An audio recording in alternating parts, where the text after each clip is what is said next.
I'm simply trying to balance everything because I cleaned the kitchen yesterday and I just want to wipe down the living room and the kitchen, and then we can move on to other things. Like I said last time, I tend to get overwhelmed by things if they get out of hand. So this morning I was editing some things and I was like, I didn't know what to do, and I just decided, you know what, I'm going to just go with it because I didn't know if I want to clean my bathroom or if I want to clean the bedrooms or if I want to do a bit of ironing. So I did many more. I don't know what they call it. That's what I did. And then I ended up here and I just started shifting the couches and wiping, and I felt better after doing that because I could breathe somehow, you know. So the other day I posed a question to you guys, and I was like, how are you?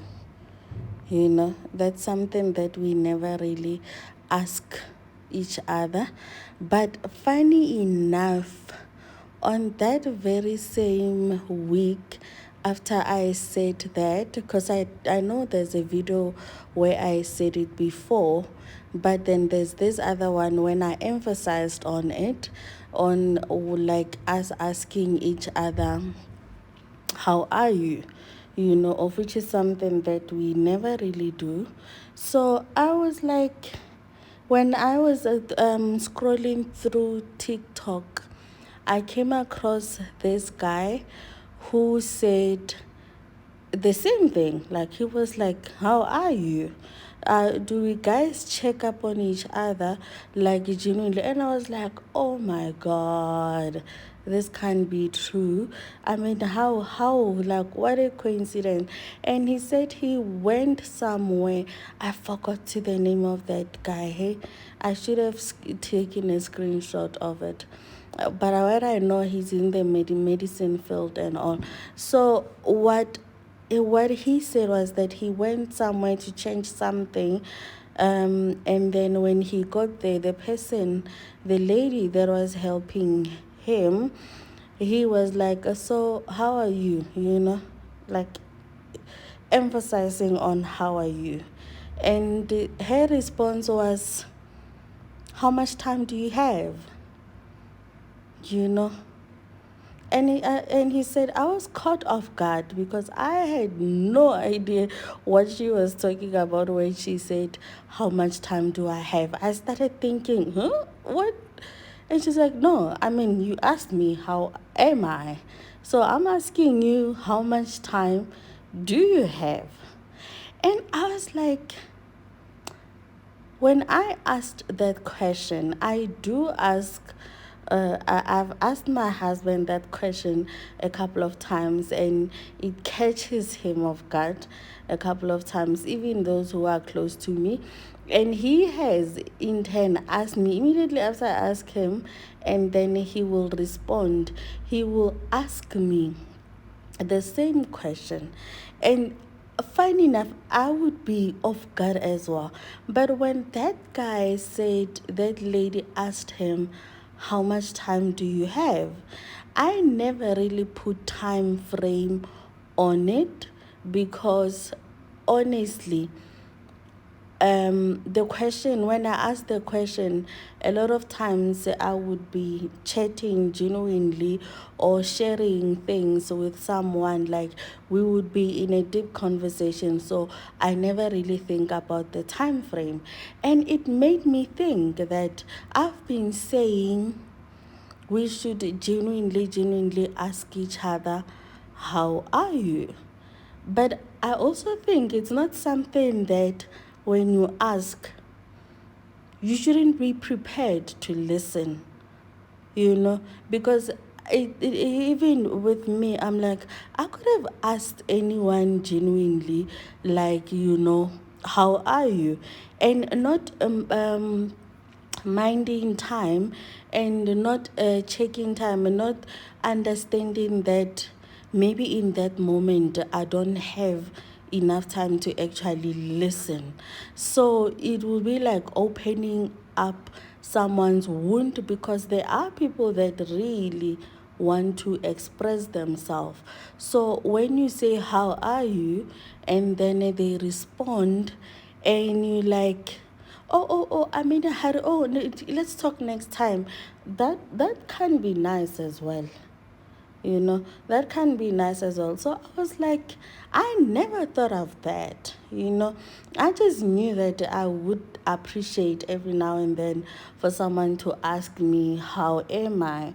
Other than my husband or my son, other than, the people that are close to me. But I never really thought about me when I'm asking that question, that maybe one day I'm going to ask that question genuinely so, but without understanding that that person is probably caring a lot, and that person probably wants genuinely someone to listen. And when you need someone to listen, sometimes it can take a whole day, can take hours and hours of listening, because you can't just listen. You also have to reaffirm someone, or to comfort them, or to correct them if maybe they are wrong, or like, it's a conversation, it needs to be engaging. So when you ask someone, how are you, I think I wasn't really.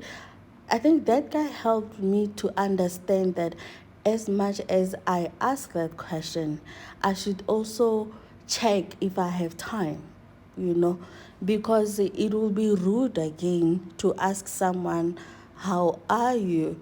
And then after not availing myself to listen to that particular person. I thought it was just an eye opener for me, because that could have happened to me. Someone could have genuinely asked me, so how much time do you have? I really need someone to talk to. I really need someone to listen. And maybe I wouldn't be in a right frame of mind, or time wise it wouldn't be on my side, and I did not think about it. I honestly didn't think about it. I thought that was just something so profound when he said it, that he wasn't prepared as well when that lady said, so how much time do you have? And I think even myself, most of the time, I never thought about time. I don't know. I don't know. But I just thought that it was very profound, that as much as I really want to encourage each and every one of us to check up on each other, but at the same time, um, be willing to listen and avail yourself. Don't ask, and after that you say, oh, I'm in a hurry. Oh, ask and be ready to sit down and listen to that person.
Thank you so much for being here. Don't forget to give this video a thumb. Oh, sorry, I'm not going to re-record it. Don't forget to give this video a thumbs up. If you have not subscribed, kindly subscribe. And if you need cleaning motivation, press that play again button, and then we do a quick tidy up in your kitchen or in your living room. And kindly give me a flower emoji in the comment section if you have watched this video up until this point. And